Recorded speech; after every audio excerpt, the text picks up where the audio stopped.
Well, week 11 is underway. We are into second quarter. This week started out pretty awesome, actually. Didn't expect it, but between Monday and Tuesday, we had two local newspapers, the Clearwater Progress and the Lewiston Morning Tribune, asked to come in and do interviews based on our program.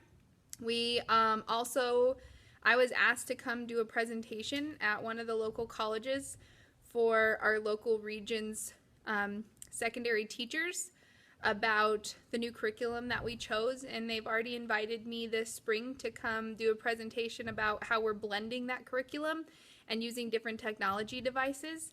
So that was a pretty cool start to the week.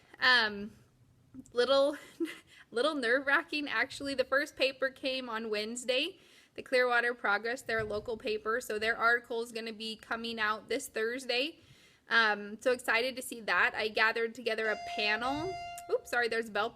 Gathered together a panel of 11 students that they interviewed, including myself in the room. The kids did a great job. The reporter asked a lot of questions about, their perception of the new math program, and all of them, except one. I had one student in there who she came in like about a month and a half after school started, but the rest of them said, we hated it at the beginning of the year, it was so hard, we didn't like the iPads, but I didn't even have to say anything. They all popped in and said, but we love it now. Every single one of them said, we love it now.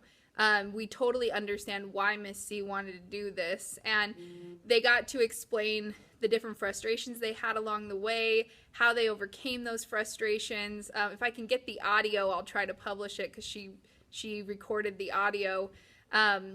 It was fun too. There was a part in there where they talked about, the students just started saying, it had to have been really hard for Mrs. C. It had to have been hard for her to try to deal with all of that and all of us. And it was just fun to watch them talk about the process and how they felt and what they thought and how they engaged the process. So I'm excited to see that article come out. They took several pictures, some different things like that.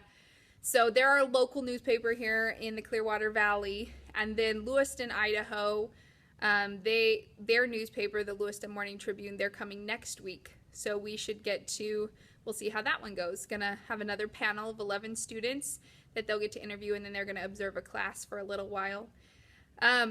So crazy. I mean, we've got a Tom Luna visit, in the last month, and now we've got newspapers coming and being asked to do presentations. So not something I expected by any means, but I love getting to share the program with people because I really believe in it and I really think it works. Let's see.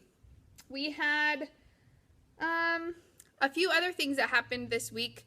A bunch of my kids took a test, and I learned how to configure my settings so that they could see what questions they got right and which ones they got wrong, but they couldn't see the correct answers. What it allowed them to do is immediately, when their test was over, they got to see what was right and what was wrong, and they could immediately take a retake test. And I was so stoked because a lot of them went back and said, oh, I just made an error right there. And they fixed it and they submitted it. Some of them said, Miss C, I'm totally stumped on this one. And so I was able to give them some other examples, and then they go back. The immediate feedback, I'm telling you, that is one of the most powerful tools about this. Super, super fantastic. The kids, some of them were a little like, oh, I have to take it again. I'm like, yeah, a 70 isn't good enough. I'd like you to try again. Or a 68 isn't good enough. D's aren't good enough. You know more than that. Let's try it again. You have time.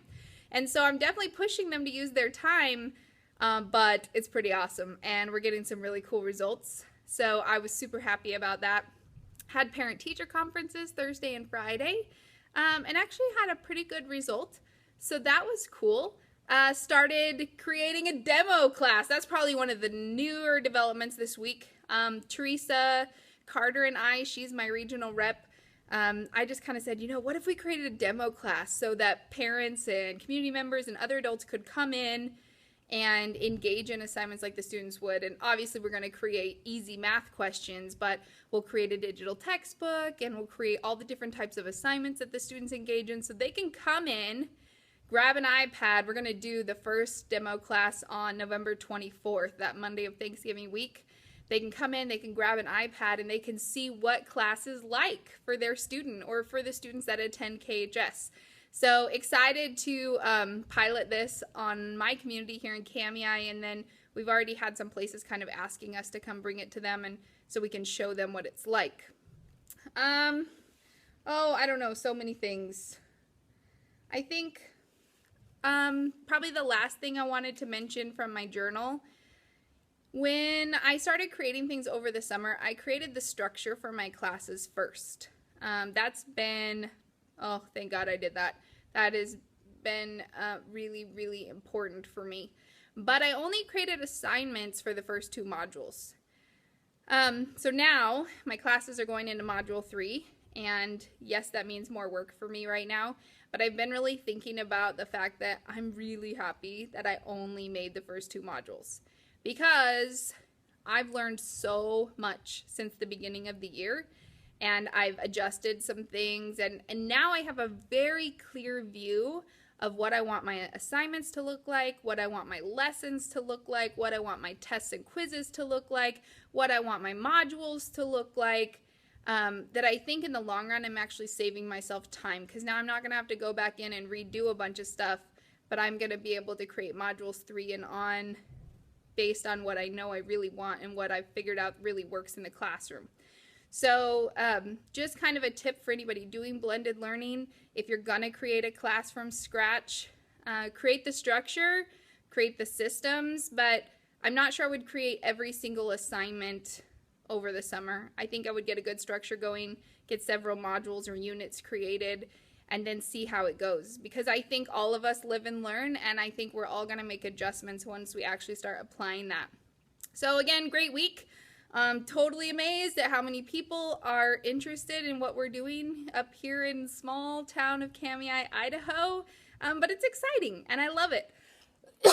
So learning a lot, having a really good time, really happy with my students' progress. To sit at the end of first quarter and look back at where we came from and what we went through, and now how my students are doing, where they're tracking on tests and other things. Really excited. So I'll be back for week 12.